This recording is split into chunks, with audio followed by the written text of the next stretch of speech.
حضرت علی رضی اللہ تعالیٰ عنہ نے فرمایا، زندگی میں کبھی بھی اپنے ہنر پر غرور مت کرنا، کیونکہ پتھر جب بھی پانی میں گرتا ہے تو اپنے ہی وزن سے ڈوب جاتا ہے۔ جہاں دوسروں کو سمجھنا مشکل ہو، وہاں خود کو سمجھا لینا ہی بہتر ہوتا ہے۔ خوش رہنے کا صرف ایک ہی راز ہے کہ امید صرف اپنے آپ سے رکھو، کسی اور سے نہیں۔ اپنے دشمن کو 1000 موقع دو کہ وہ آپ کا دوست بن جائے، پر اپنے دوست کو ایک بھی موقع نہ دو کہ وہ آپ کا دشمن بن جائے۔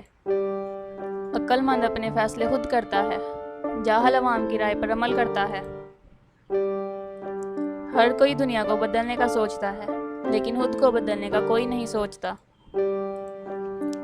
دل میں برائی رکھنے سے بہتر ہے کہ ناراضگی ظاہر کر دی جائے۔